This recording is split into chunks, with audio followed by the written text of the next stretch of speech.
Bom dia, o quadro Entrevista do Dia está no ar na manhã da sua segunda-feira, 22 de novembro de 2021. Os destaques do Departamento de Jornalismo e hoje com a pauta saúde, às 7h35, até porque nós vamos falar aqui sobre dengue, vamos falar sobre vigilância sanitária, endemias, tudo isso a partir de agora aqui no quadro Entrevista, na manhã ensolarada, com calor, 22 graus de temperatura nesse momento em São Carlos. Aliás, 22 graus, a temperatura se elevando. A mínima na madrugada, às 5 da manhã, quando fizemos a primeira leitura, estávamos em 20 graus e 2 décimos, tá certo? Dois convidados hoje aqui pela manhã, o Fábio Castellani, ele que é o coordenador de endemias e também fiscal sanitário aqui do município, e agente de endemias e também bióloga Patrícia Lopes está aqui conosco para falar um pouquinho sobre esses assuntos. Fábio, muito bom dia, seja bem-vindo. Bom dia, Elvis. Bom dia a toda a população são carlense. É sempre um prazer estar aqui trazendo notícias e atualizando os dados para a população. Muito bem. Patrícia, seja bem-vinda. Bom dia. Bom dia, Elvis. Bom dia a todos os ouvintes da Rádio Tropical. Muito bem. Olha, nós temos a pauta dengue, até porque nós estamos começando um período bastante perigoso e que o alerta se reforça. Âmbito estado primeiro, né, Fábio? Como é que está isso? É verdade, Elvis. Temos alguns dados para atualizar para a população com relação aos boletins epidemiológicos do estado, que realmente são os dados pouco preocupantes. Assim, se você for analisar, no mesmo período de janeiro até novembro deste ano, comparado ao período de janeiro de novembro para o ano passado, tivemos um aumento considerável nos números do estado. Por exemplo, nós tivemos de 31.514 focos, um aumento para 52.208 focos, o que já é muito preocupante. Isso é uma alta de aproximadamente 67%, 65% no número de focos, sendo que já vale salientar que de todo esse número, esse quantitativo de focos, 514 já são do nosso município. Já temos confirmados 514 focos de Aedes aegypti no nosso município, que eu considero um número bem elevado pelo tamanho e pela questão demográfica, geográfica do nosso município. Quer dizer, esse número em âmbito estado aí, 65% a mais já, só nesse período do ano. Exatamente. Esse mesmo período do ano que passado agora, de janeiro até novembro, comparado a esse período do ano passado, tivemos um aumento de 65% do número de focos, isso em todo o estado.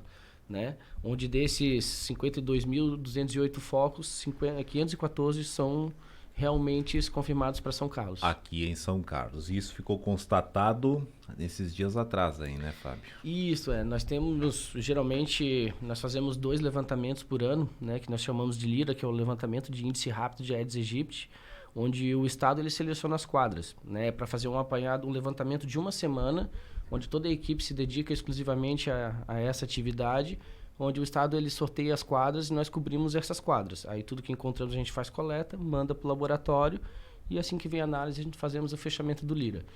O que também foi um pouco preocupante esse ano. Esse ano do nosso LIRA, nós tivemos toda a área infestada do município, os bairros que já estão em tratamento, que no caso são Cristo Rei, Jardim Alvorada, Tancredo Neves, Centro, Cidade Leste, Pratas. Madeireiro está quase entrando em tratamento também, assim como o bairro Rolaria. Estamos começando a identificar algumas irregularidades que pode vir a trazer um problema e acabar colocando esses bairros em tratamento. Então, de toda essa região, nós fizemos o levantamento e deu um total de 39 coletas. Encontramos 39 coletas de mosquito. Dessas 39, nós tivemos, foi positivado 18 focos em 18 imóveis, um foco em um terreno baldio. Então, eu considero isso um número tanto que elevado para um LIRA, que é uma semana de trabalho, onde totalizou 23 focos de Aedes aegypti no município. Só nessa atividade de uma semana. Só nessa semana ali, né? Isso, e até para a população ter ciência, essa semana ela foi do dia 8 de novembro ao dia 12 de novembro. É exatamente uma semana que nós temos para fazer essa atividade, onde quem faz esse balanço, esse fechamento, todo esse índice é o Estado. Sempre reforçando, é uma atividade que o município presta para o Estado. E, infelizmente, esse nosso LIRA ele vem com índice de alto risco. Então, nós estamos com um cenário um tanto que preocupante, porque é início do verão, certo? Então, com agora o aumento do calor e das chuvas, se torna mais propício a criação de mosquitos. Como já falei, temos 514 focos no município. Eu faço aquela analogia sempre, Elvis, é que nem um barril de pólvora no meio da sala, ele é perigoso, mas tá ali, se não mexer não vai dar nada. Agora, se você riscar um fósforo, explode. É a mesma coisa no nosso município, temos 514 focos. Se por acaso, agora no verão, que é período de viagem, o pessoal vai para outros locais, pode acontecer de ir para um local, contrair a doença, vir para o município e introduzir o vírus no município. Aí está feita a receita de uma epidemia. E como não é novidade para o município, nós já passamos por uma epidemia em 2020. Graças a Deus, 2021 não tivemos uma nova epidemia, tivemos apenas 2 casos que foram controlados, foi feito bloqueio, então não se alastrou, mas fica o alerta, né? Tipo, a receita está aí, se nós não cuidarmos, não prestarmos mais atenção nos nossos imóveis, fazemos a nossa parte e corremos o risco de uma nova epidemia sim, Elcio. Só deixa eu destacar os números aqui, são 514 os focos desde o início do ano, é isso? Isso, é um efeito acumulativo. Certo. Isso de todas as atividades desenvolvidas pela dengue, desde armadilha, ponto estratégico, coletas, investigações de denúncia. Certo. Os focos eles são acumulativos durante o ano. Todo ano zero, né? Virou o ano, a gente começa do zero de novo. Então, só nesse ano, só para ter um comparativo, em 2017, que foi o primeiro ano que eu assumi a dengue, a endemias, nós tivemos 116 focos, o que já foi considerado um número muito elevado, nós ficamos em médio risco, né? Hoje, nós temos 514 focos. Então, esse aumento justifica também a questão de nós estarmos em alto risco por uma possível epidemia. Certo. E nesse dia de 8 a 12 ali, nessa semana ali, foram 23, que tu citou, 23 coletas, né? Não, foram 39 coletas. 39 coletas. Dessas 39, 23 positivaram. Dessas 23 que positivaram, 18 foi em imóveis e 1 em terreno baldio. Tá, então são os números do Lira, que foi realizado aí de 8 a 12, então, números aí que vai para o Estado, é controle do Estado, né? Exatamente, assim, é uma atividade que ela é toda planejada pelo Estado, o Estado repassa né, a seleção das quadras para o município, aí nós organizamos a atividade, o desenvolver dela no município, mas o planejamento todo é a nível central estadual. Certo. Inclusive a definição dos locais onde vai ser feito. Exatamente, porque a gente tem até alguma liberdade, assim, para conversar com eles, por exemplo, essa quadra é melhor fazer ou aquela, mas geralmente o índice, como ele é uma coisa aleatória e é para ser rápido, realmente você tem alguns padrões que tem que seguir. Não vai fazer uma quadra do lado da outra. Você tem que dar um espaçamento X para cobrir uma área grande, né? Porque não é integral, não é 100% das quadras. Certo. Então, por isso que é bem distribuído essas quadras que eles selecionam. Legal. Tá aí, números assustadores aí, porque é alto risco, né? A região de São Carlos aqui sendo considerada. Bem, em off aqui, a Patrícia me dizia o seguinte, né? Que a gente não vê a realidade que ela repara aí percorrendo, né, Patrícia? Então, serve aí o puxão de orelha, na verdade, em função de que todo mundo fazendo sua parte, porque a época é agora, né? Principalmente, foi citado em relação à Lira, que são algumas quadras que são escolhidas, né, pelo município de fazer. Mas durante o tratamento que a gente visita todo o município, infelizmente, a gente encontrou muitos focos. A gente encontrou pneus, muita pneus a céu aberto, o pessoal está deixando acumular água da chuva e o pneu é perigoso por quê? Porque é o local preferido do mosquito Aedes. Ele é quente, ele é escuro, ele se desenvolve muito rápido. Fora que nós também pegamos algumas piscinas que nesse inverno o pessoal deu uma relaxada, não cuidou.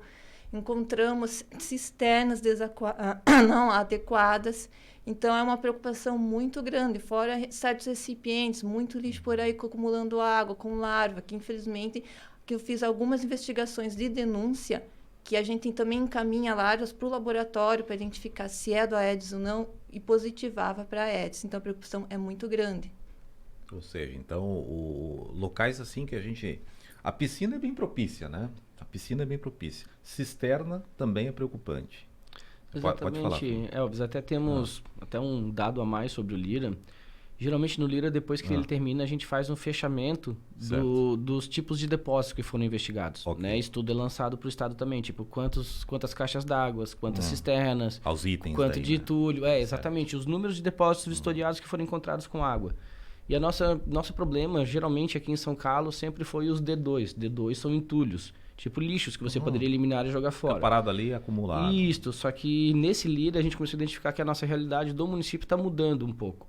Tá? O que está dando problema no município são as cisternas, que a gente considera depósito A2, tá? Que a gente está vendo muita cisterna desadequada e ali é um lugar muito propício, porque é quente, é úmido, como a Patrícia falou, é uma água da chuva que é uma água considerada limpa, né? É escuro, então é tudo que o mosquito gosta para se procriar. Então cisterna é um grande problema.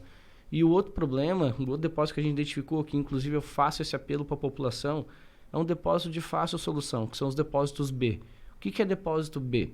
São pratinhos, potinhos, pratinho de flor, né, de vasinho de flor, aquele pote de água dos animais. O que faz parte do pátio. Exatamente, ali, né? É aquilo que é de fácil solução. É só você dar uma volta pelo seu pátio, recolher. Se é descartável, bota no lixo, joga fora. Ou se vai utilizar de novo, faça uma boa higienização, mantenha o lugar coberto.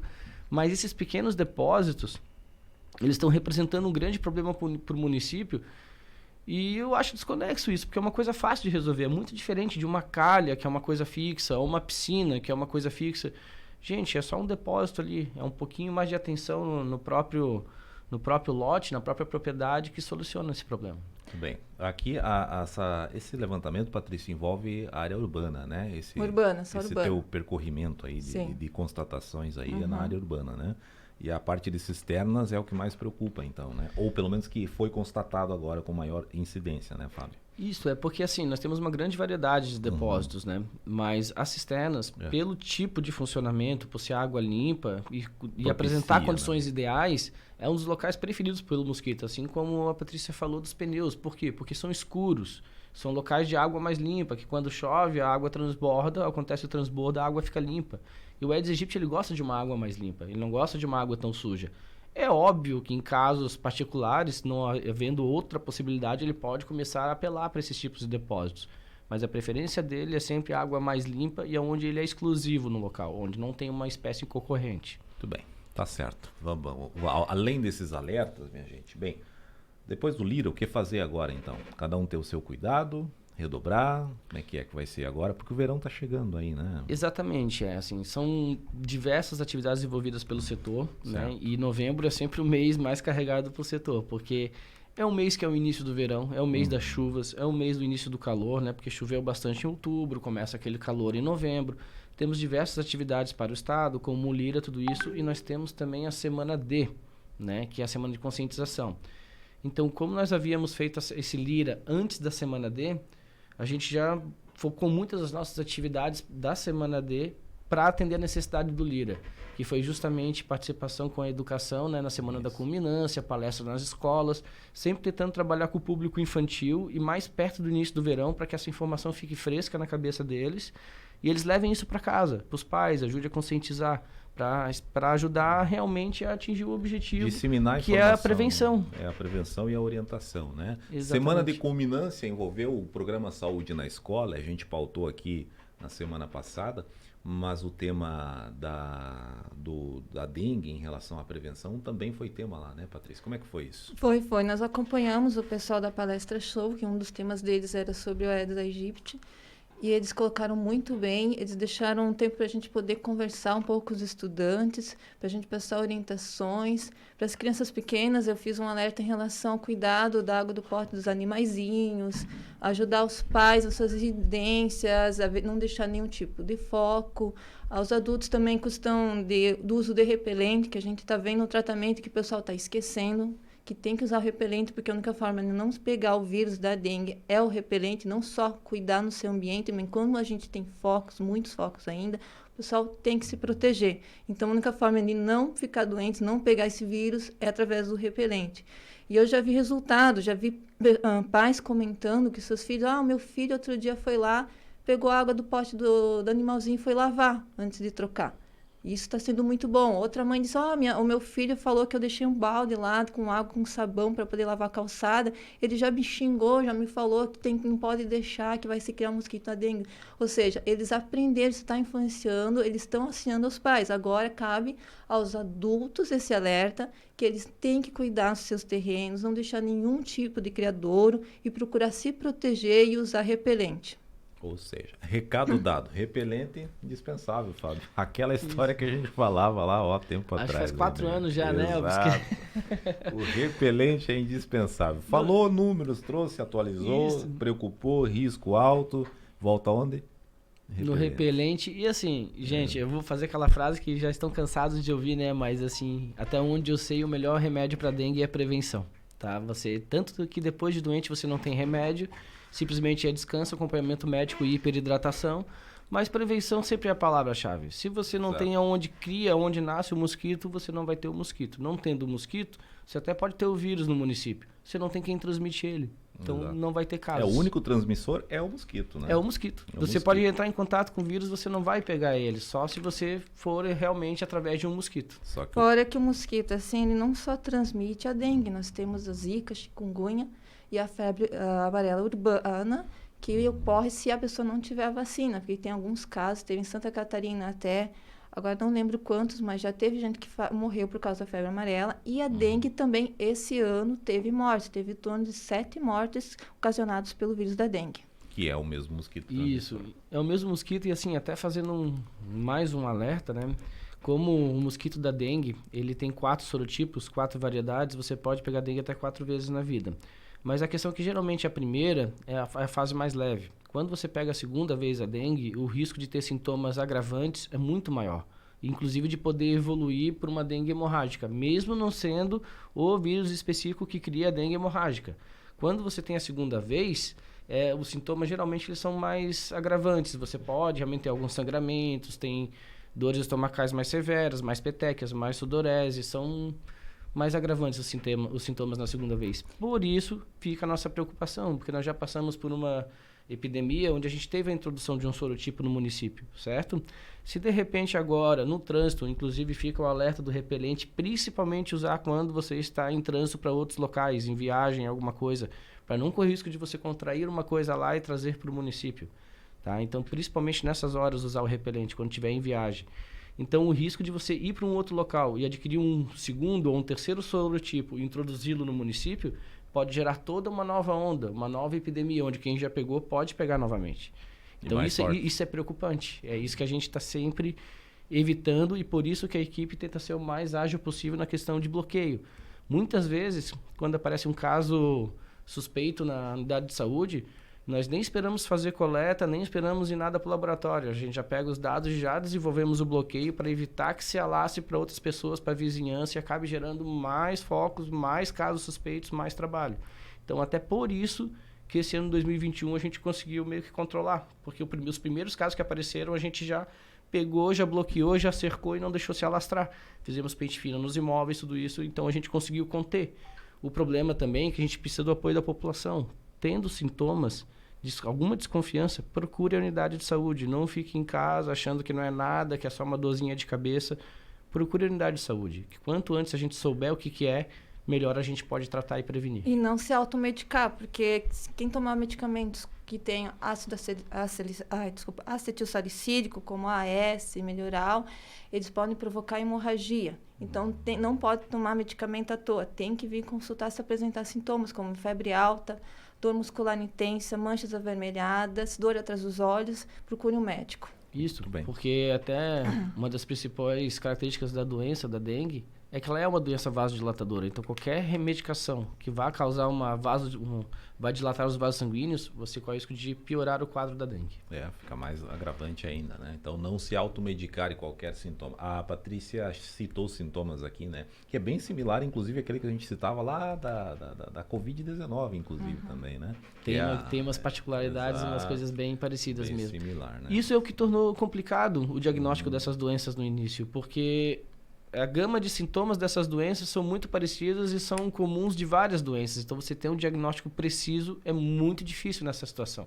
Por isso que a gente sempre alerta. Inclusive, imagina o próprio munícipe criar o próprio diagnóstico. Por isso que a gente alerta. Procura a unidade de saúde. Estamos lá para isso, para fazer esse diagnóstico e resolver o problema o mais cedo possível. Legal. Tá aí Fábio Castellani, Patrícia Lopes aqui conosco. Bem, outra pauta aqui, ó, nós recebemos aí o mapa de risco no sábado lá, Fábio, moderado azul para nossa região nesse enfrentamento à pandemia. Por que eu falo isso? Justamente porque nós temos aqui, ó, em São Carlos, a situação de alvarás, porque parte sanitária tem tudo a ver, né? Como é que está isso? Isso, Elvis. Na verdade, isso é um ponto que está gerando muita dúvida nas pessoas, porque durante toda essa pandemia a gente teve uma enxurrada de legislação, né, de decretos e portarias. E todo mundo se perdeu, né? Exatamente. Inclusive nós fiscais e governo, todo mundo, às vezes, era tanta coisa que fazia uma salada de fruta. Quando estava em cima de uma portaria já tinha outra. Não, fora que mudava semanalmente, né? Quando você entendia uma, eles lançavam outra. Mas assim, voltando ao que interessa, o Estado simplificou para a gente, né? Hoje estamos sendo baseados por um decreto só. Se não me falha a memória, é o 1486 ou 1468, mas é o decreto que está em vigor, onde ele diz que até o dia 31 de dezembro, né, do dia 1º de dezembro ao dia 31 de dezembro, capacidade de 80% para eventos, do dia 1º de novembro a 31 de novembro, 70% dos eventos, e anteriormente já não importa mais, porque já passou que era 60%. Mas a questão está bem mais flexível, tá? Está podendo ser realizado várias modalidades de eventos, mas ainda há alguns protocolos para serem seguidos. Por exemplo, a questão de eventos esportivos e eventos das comunidades, o que é normal fazer, keb, festa de final de ano, baile de chopp, até podem ser realizados mediante alguns procedimentos. Então, o que é necessário? É necessário, claro, que a estrutura esteja em dia, lá com alvará dos bombeiros, prefeitura e sanitário, né, o anual permanente, mas que para a realização desses eventos seja apresentado para a Vigilância Sanitária um plano de contingência, aquele plano evento seguro, que inclusive o modelo dele está na Portaria do Estado a 1063, tá? Que tem ali todo o regulamento que é necessário para você poder realizar um evento. Então, mediante a apresentação desse plano de contingência e a avaliação do mesmo, nós fazemos a liberação do evento ou não. Inclusive, já temos alguns liberados, até tivemos a competição do futevôlei, do Corbari, que foi autorizado, mas tudo mediante o plano de contingência, o regramento para que todas as partes saibam o que deve ser cumprido para realizar o evento seguramente. Certo. E em termos de documentação e prazos, essa portaria que você citou é a que está valendo, né? Isso. Ok. O pessoal aí que está em haver, que está em aberto com algum alvará, tem que procurar o setor, como é que funciona isso? Isso, digamos assim, vamos separar meio que em duas áreas, assim. A questão de Covid, de permissão para realização de eventos e alvarás, especificamente envolvendo Covid, está em vigor até 31 de dezembro, porque a partir de 31 de dezembro a gente não tem decreto nem nenhuma portaria em vigor. Já com relação aos alvarás sanitários, a gente teve, né, não só o sanitário, o alvará em geral, né, inclusive de permanência da prefeitura, a gente teve esses prorrogamentos pela questão da acessibilidade também, que foi muito corrido, muita gente não conseguiu atender, então foi sendo protelado para todo mundo se regularizar, mas a gente pede que o pessoal tente se regularizar o mais breve possível, de preferência antes da virada do ano, visto que os alvarás, né, são todos casados no município, é sempre até 31/3 do respectivo ano. Então, na verdade, quem está com o alvará irregular, ele já está regular desde de março, certo? Então, a gente deu essa prorrogação, estamos ajudando a adequar, mas é necessário que as pessoas realmente tentem regularizar para 31/3 de 2022, né? Deixar tudo bem certinho. Temos as diferenciações, depende da atividade comercial, mas a grande regra, em geral, que pedimos, assim, certas particularidades de MEI, que até os escritórios de contabilidade já estão explicando, é laudo de desinsetização, limpeza da caixa d'água, né, alvará dos bombeiros, alvará da prefeitura. Isso são os 4 documentos chaves, assim. Mas caso alguém tenha alguma dúvida, eu tenho uns guias referentes a cada atividade comercial, eu tenho um manualzinho, então é só entrar em contato comigo na sanitária e eu repasso o que determinada atividade precisa apresentar para o setor para regularização. E o contato lá, Fábio? Temos 2 telefones, né? Temos o fixo, 3325-1820, né? Que está sempre à disposição. E às vezes, para emergência, ou como realmente eu também estou uma parte do dia ali, uma parte estou fora fazendo vistoria para andar as coisas, que não adianta só ficar ali ou só ficar na rua, né? A gente tem que atender e fazer o serviço de rua também. Então eu tenho um celular para contato, que é o 984-37-7262.